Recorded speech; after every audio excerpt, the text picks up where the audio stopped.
তোমাদের যাদেরকে আমি সম্পদ দিছি, মাল দিছি, সন্তান দিছি, এটা আমি দিছি, কিন্তু আমার চাহিদা হইল তুমি এইগুলো পায়া আমাকে বলবে না। সুবহানাল্লাহ বলেন, সুবহানাল্লাহ। তুমি সম্পদ পায়া আমারে ভুলে যাও না, সম্পদ তো আমি তোমারে দিছি, বরং এটাকে তুমি কাজে লাগাইয়া তুমি আমার শরণ, আমার গোলামি, আমার ইবাদত আরো বাড়িয়ে দাও। সুবহানাল্লাহ। যে এগুলো আল্লাহর পক্ষ থেকে নিয়ামত পাইল, পায়া যে আল্লাহকে ছাইরা এগুলো নিয়ে ব্যস্ত হইল, আল্লাহ বলেন সেই ক্ষতিগ্রস্ত। নাউজুবিল্লাহ বলেন, নাউজুবিল্লাহ। আল্লাহ তাআলা ইরশাদ করেন, ইয়া আইয়ুহাল্লাযীনা আমানু লা তুলহিকুম আমওয়ালুকুম ওয়ালা আওলাদুকুম আন যিকরিল্লাহ ومن يفعل ذلك فأولئك هم الخاسرون।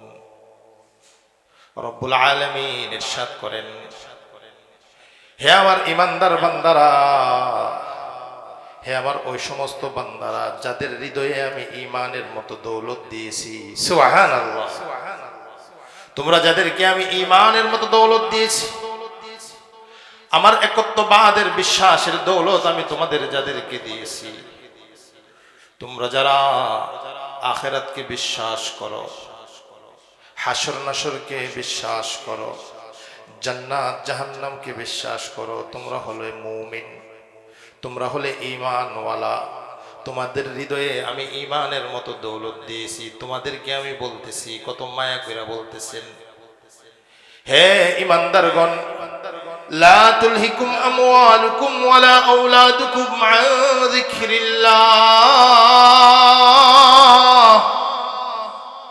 হে ঈমানদাররা, তোমাদের মাল, তোমাদের সন্তান, এগুলো যেন তোমাদেরকে আমার স্মরণ থেকে গাফেল করে না দেয়। সুবহানাল্লাহ। তুমি মাল পায়া আমাকে ভুলা যাও না, তুমি সন্তান পায়া আমাকে ভুলা যাও না। আল্লাহ তাআলাকে ভোলার জন্য আগে দুইটা কারণ বলছে। মাল পায়া মানুষ আল্লাহকে ভুলা যা, সন্তান পায়া আল্লাহকে ভুলা যা। শুধু এতটুকুই না, আল্লাহ কোরআনে কারীমের অন্য আয়াতে বলেন, সূরাতুত তাগাবুনের শেষের দিকের আয়াতে আল্লাহ বলেন, ইন্নামা আমওয়ালুকুম ওয়া আওলাদুকুম ফিতনা। বন্দা আমার, তোমার মাল, তোমার সম্পদ, এটাকে আমি পরীক্ষা বানাইয়া দিছি। সুবহানাল্লাহ। পরীক্ষার মাধ্যমে মানুষ সম্মানিত হয়, আবার অসম্মানিত হয়। কি বলেন? পরীক্ষার মাধ্যমে ছাত্র সম্মানিত হয়, ভালো রেজাল্ট করলে তাকে সকলেই কি করেন? সম্মান করেন, প্রশংসা করেন।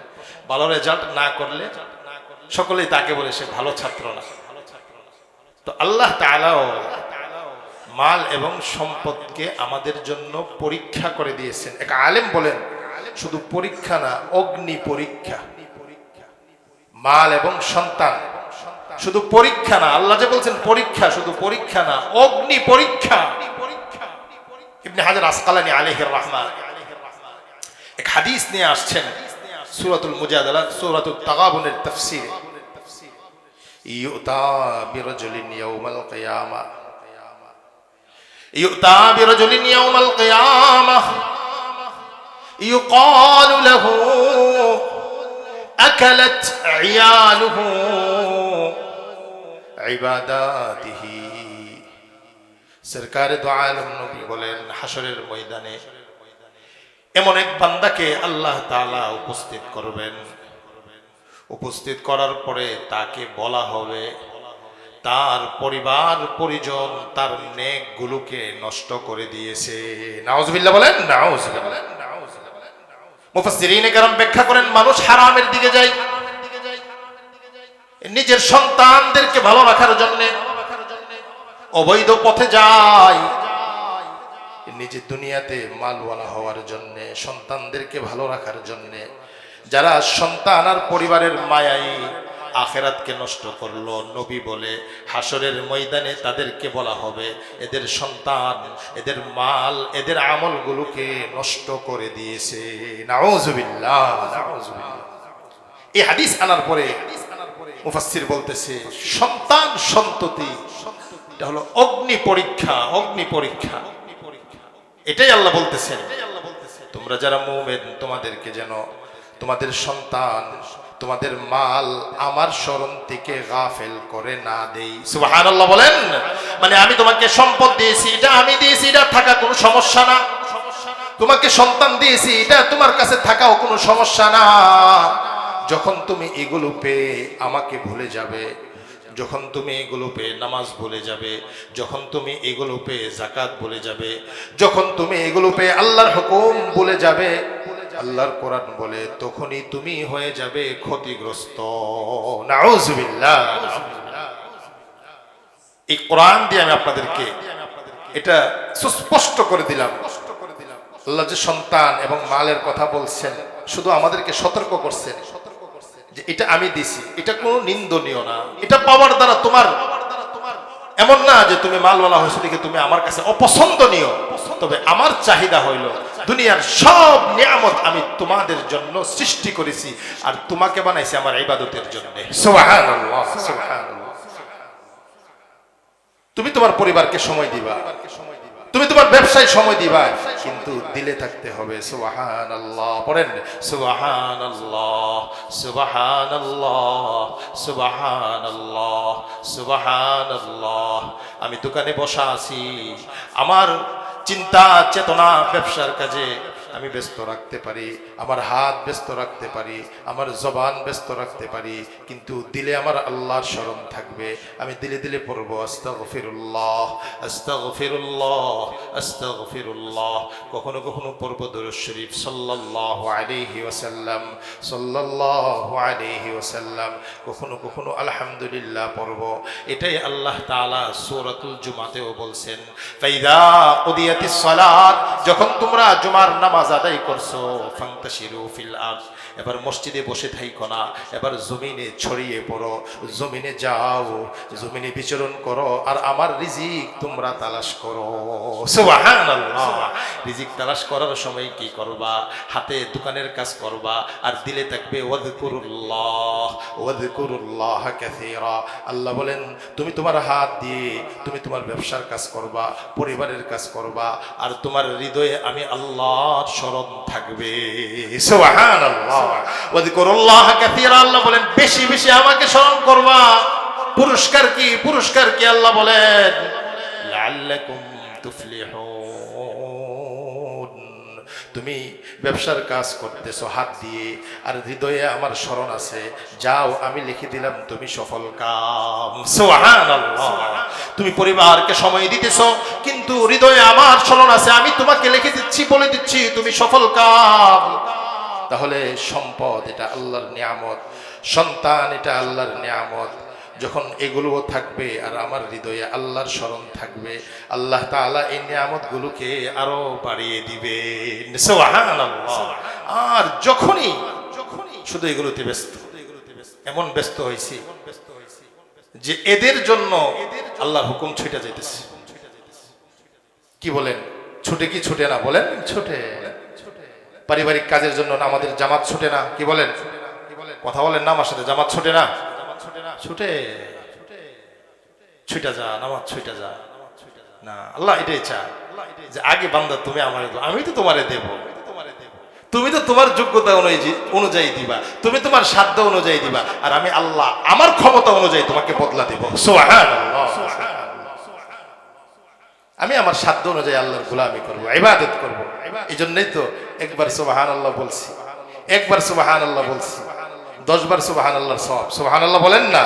শুধু তো এতটুকুই না, হাদিস বলে যে সুবহানাল্লাহ একবার বলছে আল্লাহ তাআলা, ওই যে আল্লাহ তার সাধ্য তার ক্ষমতা অনুযায়ী দিবেন। সুবহানাল্লাহ বলছে সাথে সাথে জান্নাতের ভূমিতে একটা গাছ লাগিয়ে দেওয়া হয়েছে। সুবহানাল্লাহ।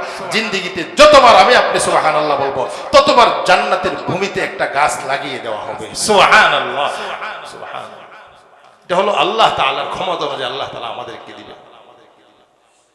এই জন্য সম্মানিত উপস্থিতি, ধন সম্পদ এটা নিন্দনীয় না। হ্যাঁ, এই ধন সম্পদের কারণে আল্লাহকে ভুলে গেলে এটা হবে নিন্দনীয়। বলেন এটা কি হবে? নিন্দনীয়। ومن يفعل ذلك فأولئك هم الخاسرون বলতেছেন তোমরা যারা ঈমানওয়ালা, আমার বান্দা, ঈমানওয়ালা বান্দা, তোমাদেরকে যেন তোমাদের সম্পদ, তোমাদের সন্তান আমার জিকির থেকে, আমার স্মরণ থেকে, আমার বিধান থেকে গাফেল না করে দেই। আর শোনো, ওমাই ইয়াফআল যালিকা, যারাই আমার জিকির বাদ দিয়ে সন্তান নিয়ে ব্যস্ত হয়ে যাইবা, সম্পদ নিয়ে ব্যস্ত হয়ে যাইবা, দুনিয়া নিয়ে ব্যস্ত হয়ে যাইবা, আল্লাহ নিজে বলতেছেন ফাউলাইকা হুমুল খাসিরুন, অবশ্যই তারা ক্ষতিগ্রস্ত। নাউজুবিল্লাহ বলেন, নাউজুবিল্লাহ। সম্মানিত উপস্থিতি, আল্লাহ রাসূল সাল্লাল্লাহু আলাইহি ওয়াসাল্লামের সামনে একদিন সাহাবায়ে কেরাম যে প্রশ্নটা অনেক সময় এসে যায় যে দুনিয়া দুনিয়া দুনিয়ার ব্যাপারে আল্লাহ তাআলা কোরআনে কারীমে অনেক জায়গাতে নিয়ামতের পাশাপাশি দুনিয়া যে অনেক বড় পরীক্ষা এটাও আল্লাহ বলে দিয়েছেন। একদিন সাহাবায়ে কেরামের এক জামাত তারা ধনাট্যতার ব্যাপারে, ধনী হওয়ার ব্যাপারে তারা সমালোচনা করতেছে যে ধনী হওয়াটা এটা কোনো বুজুর্গের কাজ না বা সম্মানের কাজ না, আখিরাতের দিক দিয়ে সে উপকৃত হতে পারবে না, এই জাতীয় কোনো কথা বলতেছে। এই মুহূর্তে আল্লাহ রাসূল সাল্লাল্লাহু আলাইহি ওয়াসাল্লাম এই মজলিসে এসে উপস্থিত হয়েছেন। সুবহানাল্লাহ বলেন, সুবহানাল্লাহ। আপনাদের জন্য সুসংবাদ, যাদেরকে আল্লাহ তাআলা দুনিয়ার দিক দিয়ে বড় বানাইছে, শুকরিয়া আদায় করবেন এই হাদিস শুনে। তবে একটা যোগ্যতা লাগবে, তার জন্য একটা যোগ্যতা লাগবে। এক যোগ্যতা থাকবে, তাহলে সে কোটিপতি হইলেও, সারা বাংলাদেশের মালিক হইলেও এটা তার জন্য কোনো নিন্দনীয় না। সুবহানাল্লাহ। عن عبد الله بن خبيب رضي الله تعالى عنه أنه قال كنا في مجلس فجاء النبي صلى الله عليه وسلم وعلى رأسه أثر ماء। আব্দুল্লাহ ইবনে খাবিব বলে, একদিন আমরা সাহাবায়ে কেরাম এক মজলিসে বসা ছিলাম। এই মুহূর্তে সরকারে দো আলম নবী আমাদের মাঝে আগমন করছেন। সরকারে দো আলম নবী আমাদের মাঝে আগমন করছেন। সরকারে দো আলম নবীর মাথা মুবারক পানি দিয়ে ভিজা ছিল। নবীজি সম্ভবত গোসল করে আমাদের মাঝে আগমন করছেন। আমাদের মধ্য থেকে একজন আল্লাহর রাসূলকে সম্বোধন করে বলতেছেন, নারাকা তাইয়িবান নাফস। নবীজি যখন আগমন করছিলেন, নবীজির চেহারার মধ্যে আনন্দ ভেসে উঠছিল, নবীজি খুশি ছিলেন। সাহাবী একজন বলতেছে, ওকে সরকার, আজকে তো আপনাকে আমরা খুব আনন্দিত দেখতেছি। সুবহানাল্লাহ। ওগো সরকার, আজকে তো আমরা আপনাকে খুব প্রফুল্লতাই দেখতেছি। আপনার দিল, আপনার চেহারা মনে হয় আজকে অনেক শান্ত, অনেক সুন্দর লাগতেছে আমাদের কাছে, অনেক আপনি আনন্দিত মনে হয়, এটা আমাদের ধারণা। সরকারে দো আলম নবী সাহাবীকে উত্তর দিছেন, আজাল ওয়াল হামদুলিল্লাহ, হ্যাঁ আমি খুব আনন্দিত, আর এটা এর পুরোটাই হলো আল্লাহর পক্ষ থেকে, এই জন্য আমি খুশি, আমি আল্লাহর শুকরিয়া আদায় করেছি। সুবহানাল্লাহ। নবীজি সাল্লাল্লাহু আলাইহি ওয়াসাল্লাম আসলেন। এই মুহূর্তে আল্লাহ রাসূলের সামনে এই সাহাবায়ে কেরাম তাদের মধ্যে কিছু ধনাত্মতা নিয়ে সমালোচনামূলক কিছু কথা বলতেছে। ثم أفاض القوم في الغناء ثم أفاض القوم في الغناء فقال رسول الله صلى الله عليه وسلم لا بأس بالغناء لمن اتقى। সরকার দো আলম নবী তার সাহাবীরা যখন ধনাত্মতা নিয়ে বিভিন্ন রকমের প্রশ্নবোধক আলোচনা করতেছে, আল্লাহর নবী কিয়ামত পর্যন্ত আনেওয়ালা সকল উম্মতকে জানিয়ে দিতেছে লা বাসা বিল গিনা লিমান ইত্তাকা। এই আমার উম্মতের মধ্যে তোমরা যারা ঈমানওয়ালা, তোমাদের যাদের হৃদয়ে আল্লাহর ভয় আছে, তোমাদের জন্য ধনী হওয়া কোনো সমস্যা নেই। সুবহানাল্লাহ। তোমাদের জন্য ধনী হওয়া এটা কোনো নিন্দনীয় বিষয় না। তোমাদের জন্য ধনী হওয়া এটা কোনো প্রতিবন্ধকতার বিষয় না। তাকওয়ার মতো দৌলত তোমার হৃদয়ে আছে, আল্লাহর ভয় তোমার হৃদয়ে আছে। তুমি যদি এবার পুরা দুনিয়ার মালিক হয়ে যাও, সরকার তোমাকে সুসংবাদ দিতেছে যে তোমার ধনী হওয়াটা এটা কোনো সমস্যা না। সুবহানাল্লাহ। আচ্ছা বলেন, যার হৃদয়ে আল্লাহর ভয় আছে সে তো ধন সম্পদ পাওয়ার পরে আল্লাহর হুকুম পালন করার জন্য পাগল হয়ে যাবে। কি বলেন? যার হৃদয়ে আল্লাহর ভয় আছে সে সম্পদের হক আদায় করবে কি আদায় করবে না? বলেন, করবে।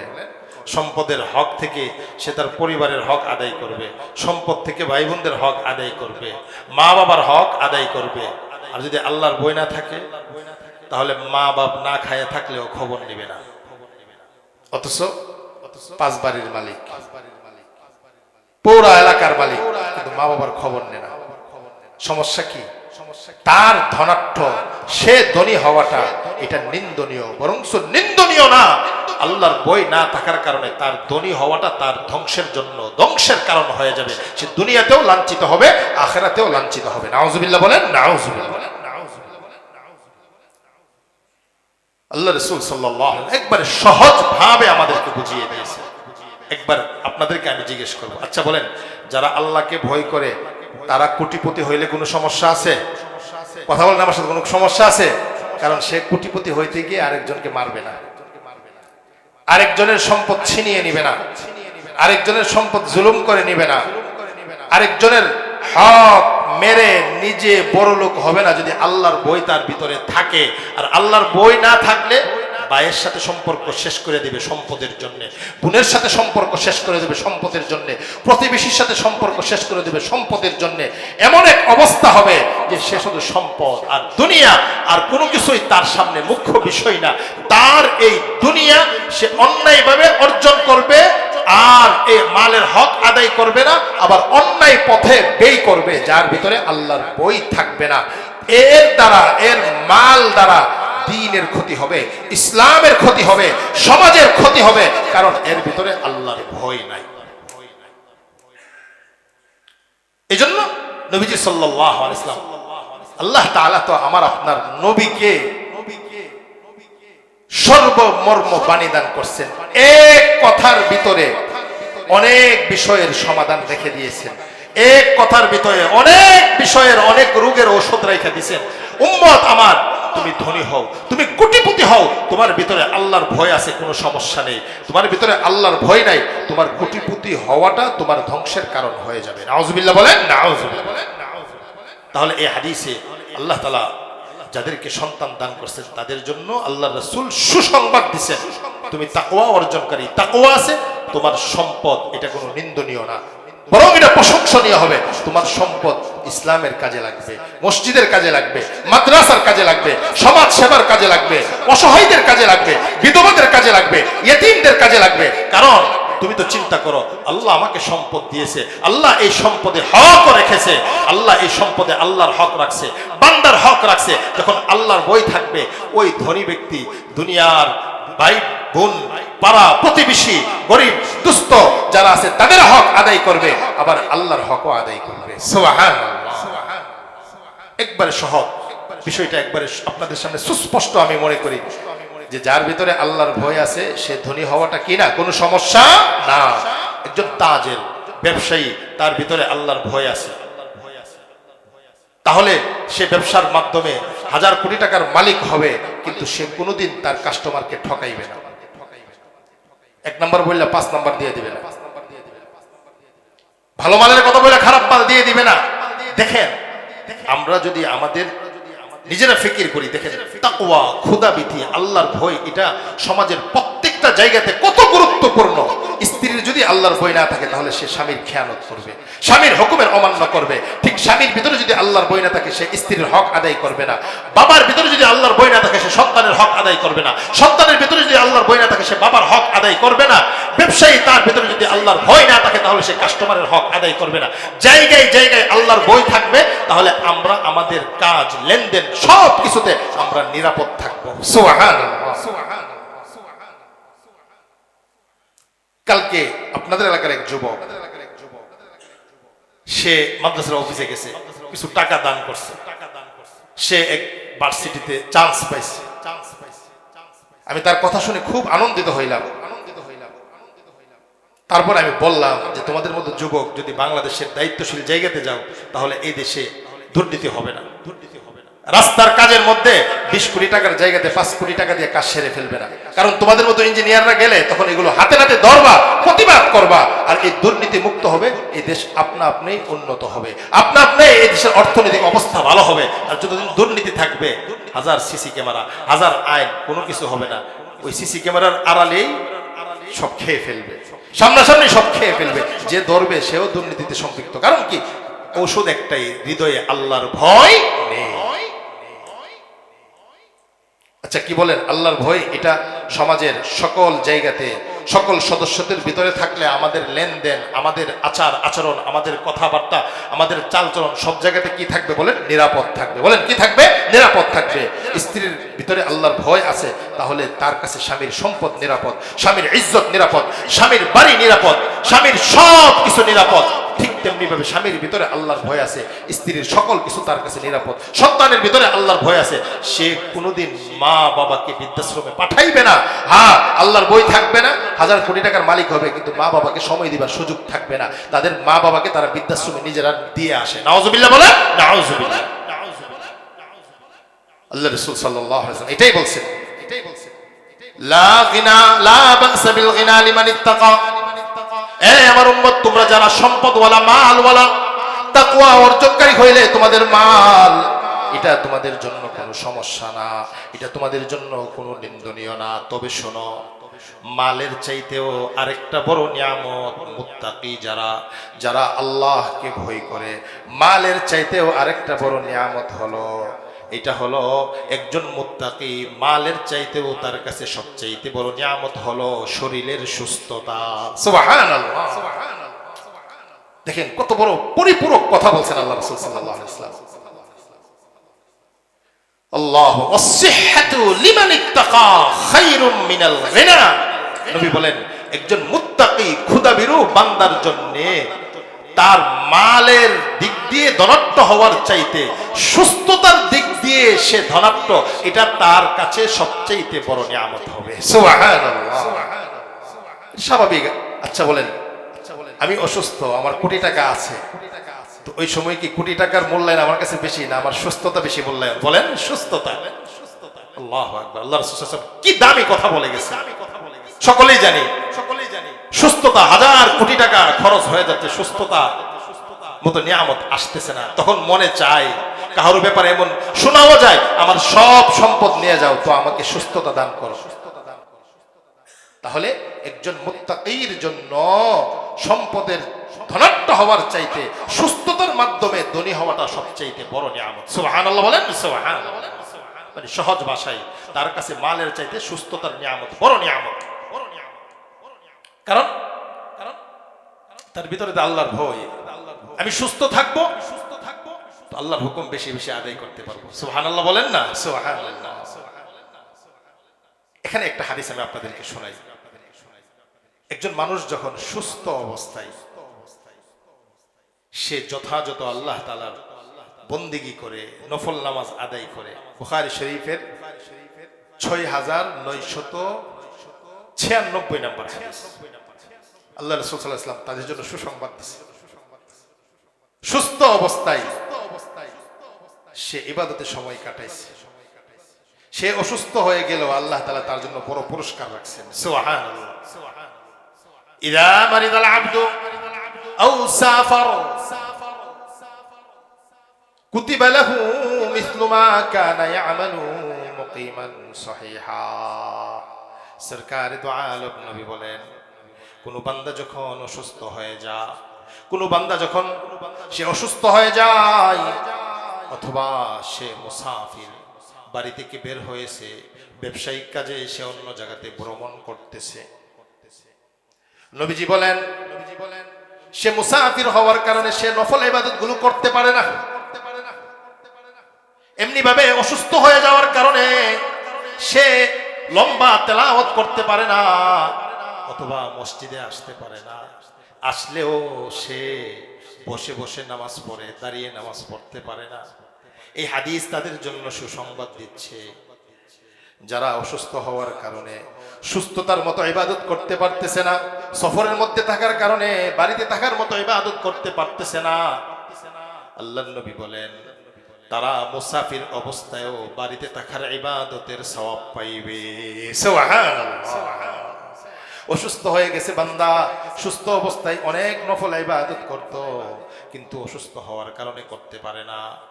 বেশিক্ষণ সে বসে বসে জিকির করতে পারে না, 2 রাকাত নফলের বেশি পড়তে পারে না, অসুস্থ হয়ে গেছে। সরকার দু আলম নবী বলে সুস্থতার সময় এই আমল সে করত, অসুস্থ হওয়ার কারণে করতে পারে না, যাও তার জন্য সুসংবাদ, অসুস্থ হয়ে গেল, সুস্থতার সময় সে যে পরিমাণ ইবাদত করছে ওই পরিমাণ ইবাদতের সওয়াব আল্লাহ এই অসুস্থ বান্দাকে দান করবে। সুবহানাল্লাহ। এই হাদিসের আরেকটা ব্যাখ্যা করছে, ফরজ নামাজের ক্ষেত্রেও এই পুরস্কার। বলে কিভাবে? একজন অসুস্থ, সে দাঁড়াইতে পারে না, জমিনে বসে বসে নামাজ পড়ে, অসুস্থতার কারণে সেজদা দিতে পারে না। এই মসজিদে একজন মুসল্লি আমাকে বলছে, হুজুর আল্লাহর হুকুম, সেজদা দেবার সময় মাথাটা জমিনে লাগাইতে পারি না, অনেক কষ্ট লাগে, তৃপ্তি আসে না। আল্লাহু আকবার, আল্লাহর প্রেম নিয়ে এই কথাটা বলছে। তার জন্য সুসংবাদ, তুমি অসুস্থতার কারণে সেজদা দিতে পারো না, জমিনে বসতে পারো না, কিন্তু সুস্থ অবস্থায় তুমি এইভাবে নামাজ পড়ছো, অসুস্থ হওয়ার পরেও তোমাকে সুস্থ অবস্থার নামাজের সওয়াব দান করা হবে। সুবহানাল্লাহ। আর এমনি এসে সব সুস্থ, মসজিদে এসে অসুস্থ হয়ে গেলাম, তাদের জন্য এই সুসংবাদ। প্রকৃত পক্ষের অসুস্থ একজন দিনদার চিকিৎসক আপনাকে বলছে যে আপনি এইভাবে নামাজ পড়তে পারেন, এমনি নিজে একটু খারাপ মনে করলাম, আয়সা আমার মতো নামাজ পড়লাম না, তাদের জন্য এই সুসংবাদ। সম্মানিত মুসল্লিয়ানে কেরাম, এই হাদিসটা আমাদের সামনে আমাদের জীবন পরিবর্তন করার জন্য অনেক বড় এক বার্তা দিয়েছে। এটা হলো, আমি মুত্তাকি হইলে আমার সম্পদ এটা আমার জন্য কোনো ধ্বংসের কারণ হবে না, বরং এই সম্পদ আমাকে জান্নাত পর্যন্ত পৌঁছাইয়া দিবে। সুবহানাল্লাহ। এই সন্তানের এই সম্পদের হক আদায় করব তো আল্লাহ তাআলা সাদাকাত করনেওয়ালা, দান করনেওয়ালাদের লিস্টিতে আমার নাম উঠাইয়া নিবে, তাদের সাথে আমাদেরকে জান্নাতে নিয়ে যাবেন। আর সম্পদ পাইলাম কিন্তু আল্লাহর ভয় নাই, মুহাদ্দিসিনে কেরাম বলেন এই বান্দার জন্য এই সম্পদ তার জন্য ধ্বংসের কারণ হবে। নাউজুবিল্লাহ বলেন, নাউজুবিল্লাহ। আবার নবীজি তারপরে আরেকটা বার্তা দিয়েছেন, তোমার সম্পদের চাইতেও একজন মুত্তাকির কাছে সুস্থতার নিয়ামত সবচেয়ে বড় নিয়ামত। সুবহানাল্লাহ। আল্লাহ আমাদের সকলকে সুস্থতার নিয়ামত দান করেন। পরিশেষে আল্লাহ রাসূল সাল্লাল্লাহু আলাইহি ওয়াসাল্লামকে সাহাবী কি বলছিল, ইয়া রাসূলুল্লাহ আজকে তো আপনাকে খুব আনন্দিত দেখতেছি। নবী সাল্লাল্লাহু আলাইহি ওয়াসাল্লাম এটার উত্তর দিয়েছে, ওয়াতিবুন নাফসি মিনান নাঈম। এ আমার সাহাবারা শোনো, আমার উম্মত তোমরা শোনো, হৃদয়ের প্রশান্তি, হৃদয়ের প্রফুল্লতা, মনের খুশি, এটা একটা অসাধারণ নিয়ামত।